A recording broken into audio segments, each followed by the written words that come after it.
Okay, in our first day for the photography unit, I'd like to throw some questions at you.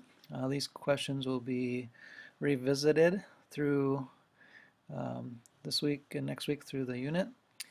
First one I'd like to tackle is, what does a photo have in common with a painting? Or you could think of it as, how is a photographer like a painter? So I'd like you to pause for a second, think about how you would answer that, and then I'll share what the class said. Okay, well, some of the things the class said in response to this question, they said that a photo and a painting sometimes try to freeze a moment in time. Both are considered art forms. They include some of the same elements like colors and lines and tones and things like that. They would both involve a frame. There's a frame around a painting and a frame around a photo. And then I had them take a look at this question. What do photographs and paintings try to capture? Or, as I said in class, going beyond the colors and lines that you see in the frame, what other messages are sometimes communicated? So think about that for a second, and then I'll share what they said. Well, some of the things the kids today in class said, they felt that both try to capture emotions, memories, moments, and a few groups said that both photographers and painters try to convey their sense of beauty. And then I added to that some photographers and painters try to convey or communicate what they see is truth or truthful about what they're painting. So I'm going to show you a couple examples from classic art. Here's the Mona Lisa, painted by Leonardo da Vinci. It's a portrait, and the technique and beauty of this painting is widely considered to be one of the masterpieces of all time.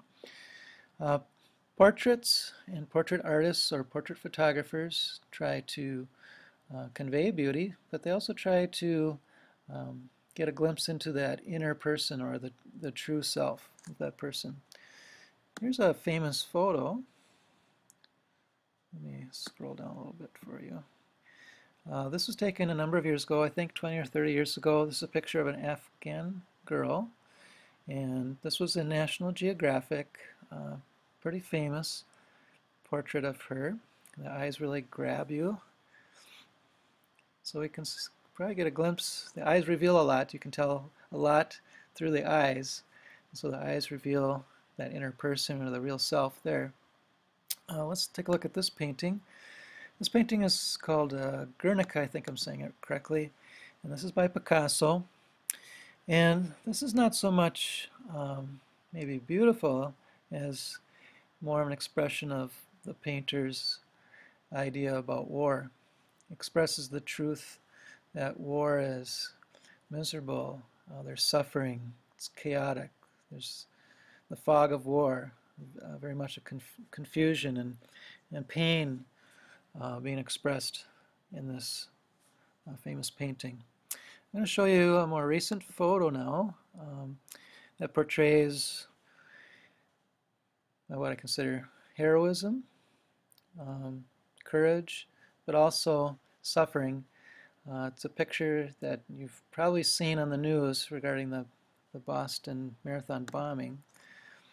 So this one captures the moment there, that look of determination to help the injured person by the cowboy there.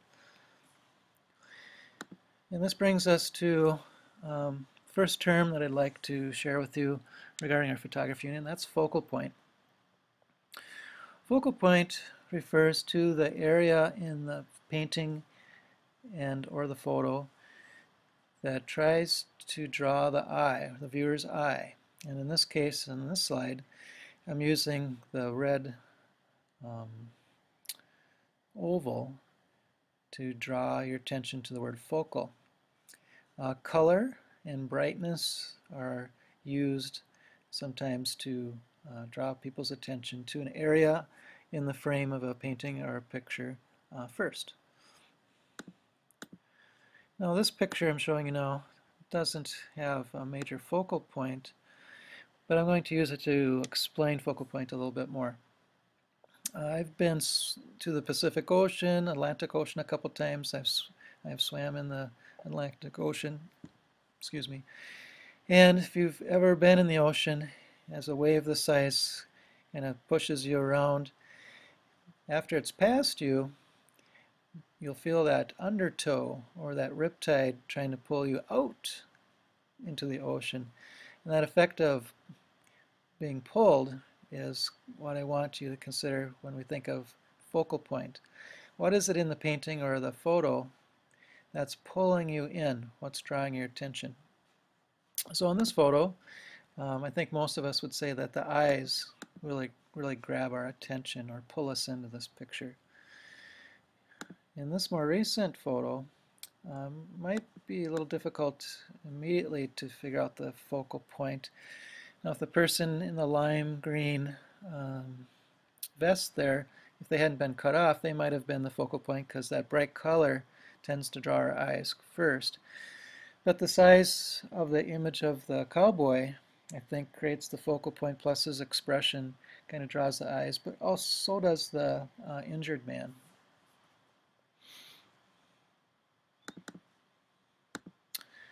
Well, in our unit on photography, I'll be revisiting this question in particular.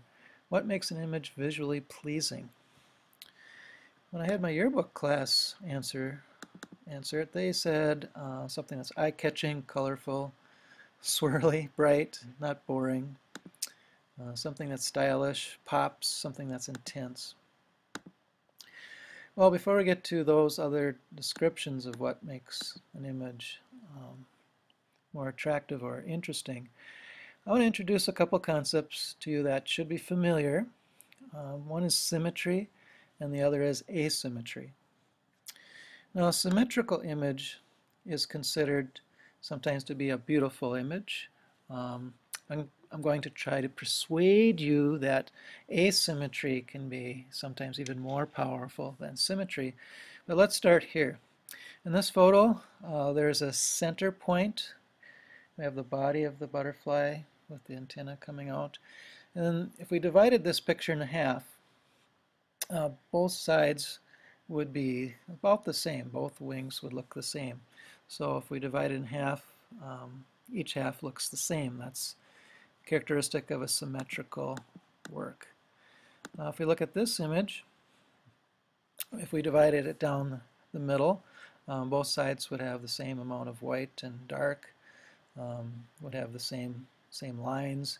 So this is a symmetrical photo, but it might illustrate some of the problems I have with symmetrical looking photos. It's sometimes difficult to pay attention to what the focal point is. For instance, in this case, is the vase that's in the middle the focal point, or are the faces on the side? So this would be the nose and the lips over here.